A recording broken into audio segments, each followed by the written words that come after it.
Okay. Were you driving a Ford Escape last night and the night before? Yes. Okay, and you were driving both vehicles? Yeah. Or you were driving the vehicle Mine. both times? Okay. How did you go home last night?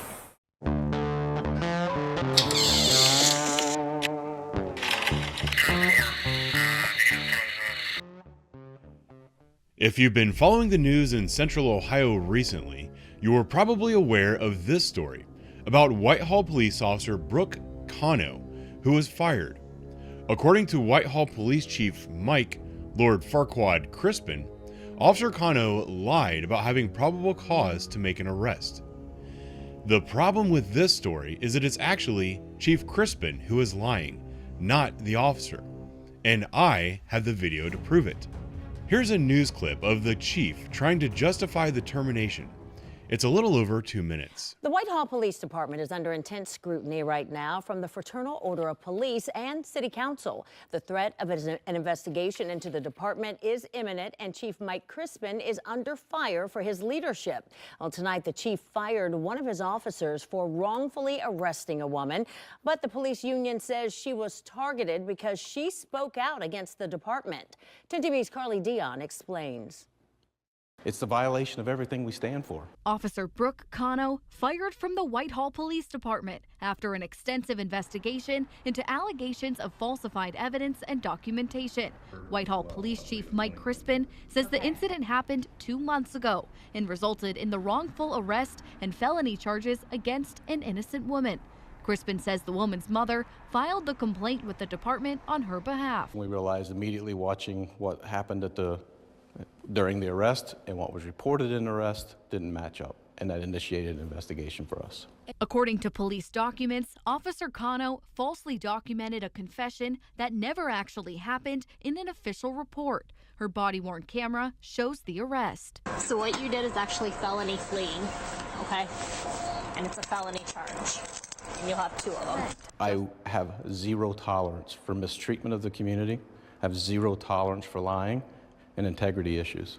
The Fraternal Order of Police, which previously issued a unanimous vote of no confidence in Chief Crispin, is outraged by Officer Cano's termination. These are frivolous charges. I've read the charges. They're saying lack of PC. I've been a cop, not only a cop, an inner city police officer for 20 years. He absolutely had probable cause to effect that arrest. So I brought those claims to Chief Crispin. The FOP is going to make allegations no matter what we do over here. They're also claiming that Officer Cano was dismissed on frivolous charges.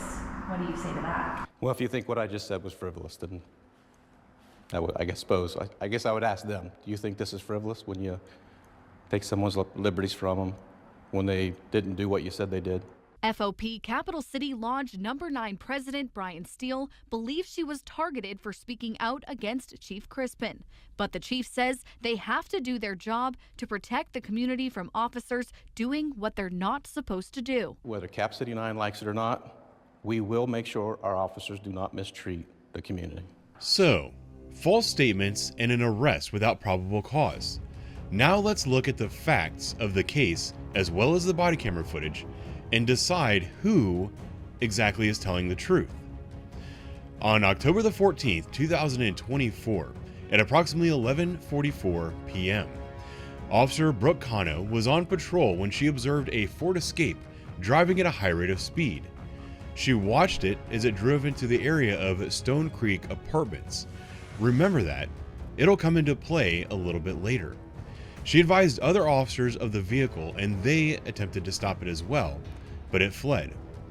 Then, at 1 a.m. on October the 15th, Sergeant Biggs observed the same vehicle, attempted a traffic stop, and once again, it fled. But this time, they were able to get the vehicle's license plate. Later that night at roll call, Officer Cano mentioned the vehicle that fled from the officers the night before, decided to follow up at the registered address to identify the driver. At 10:51 p.m., she identified the driver as Miss Tanajier Spears after talking to the suspect's mother. Here is the body camera footage of that conversation. Whitehall Police. Hello. Hi. Hi, is Laquan here? No, he's not. Okay. Is that his vehicle right there? That's The Ford Escape? That's my vehicle. He's my son. Can I ask what's going on? He's your son? Yeah, that's my son. All right. Who is he the one that typically drives this vehicle? Well, that's my daughter. She drives it. She's at work right now. Her name is Natajia Spears. Okay. Who was driving it last night about 11 o'clock? Sorry, about 1 o'clock. 1 o'clock? That would have been Natajia. She just got off work. She just got off work. Where does she work at? It depends. Well, she works at Arby's. It just depends on where she was, because she's 20. She'd be out sometimes. But yes, ma'am. But so at 1 a.m. she would have had the vehicle last Yes, night? ma'am. Okay. And what about the night before that? About 11:30 the night before.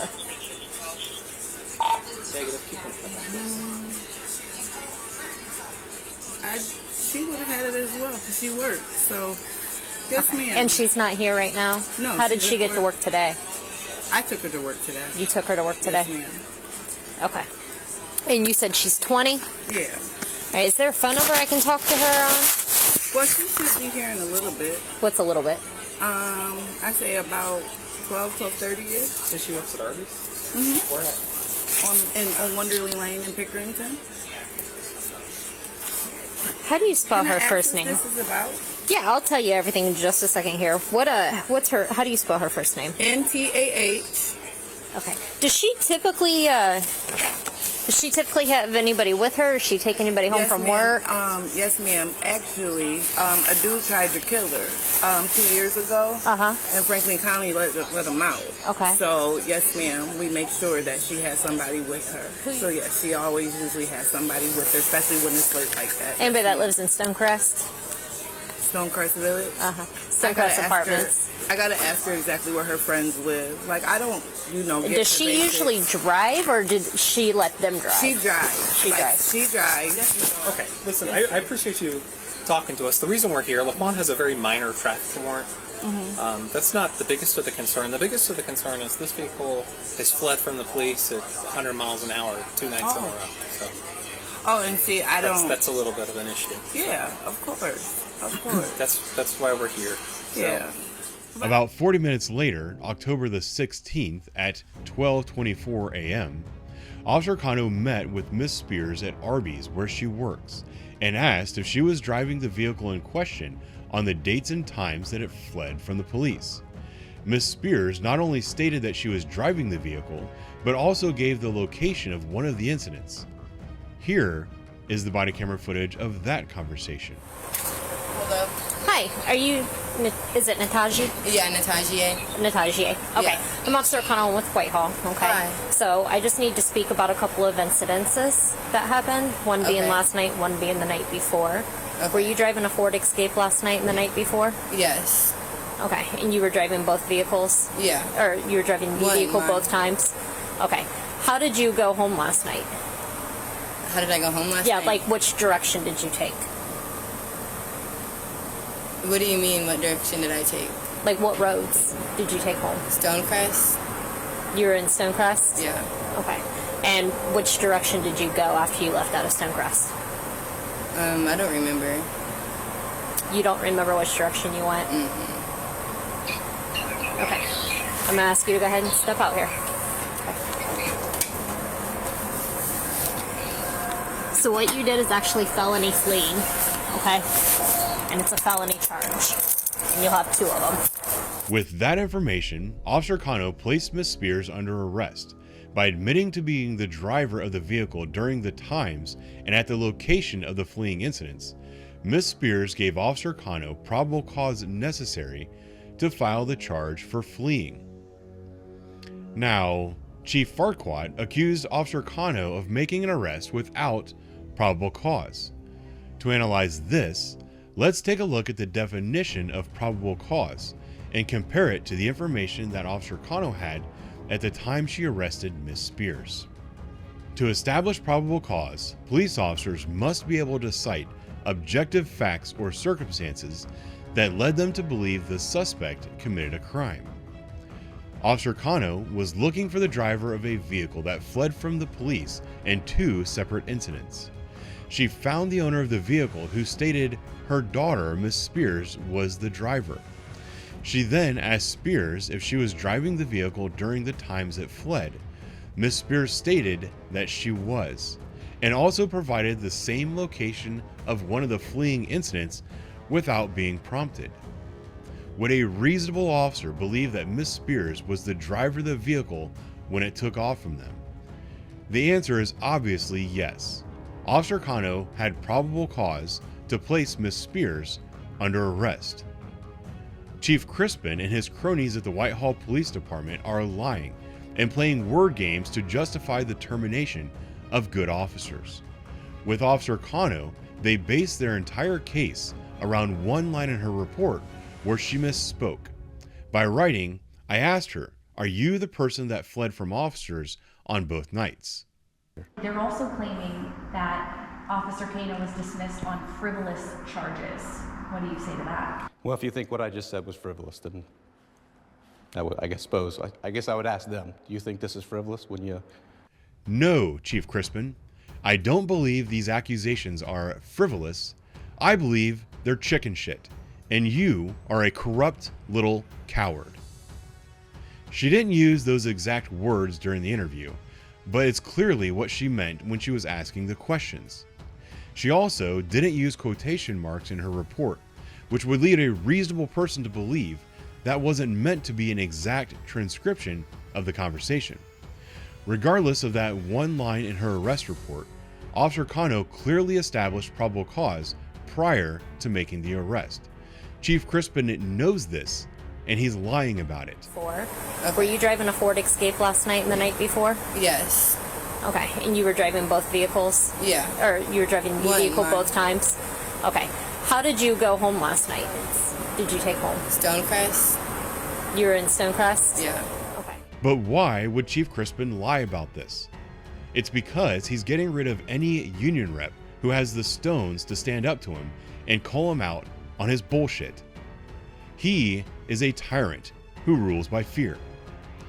Officer Cano, like Officer Ortega, fired a few months before, were both FOP union reps who, as a normal circumstance of their position with the union, found themselves at odds with Chief Crispin.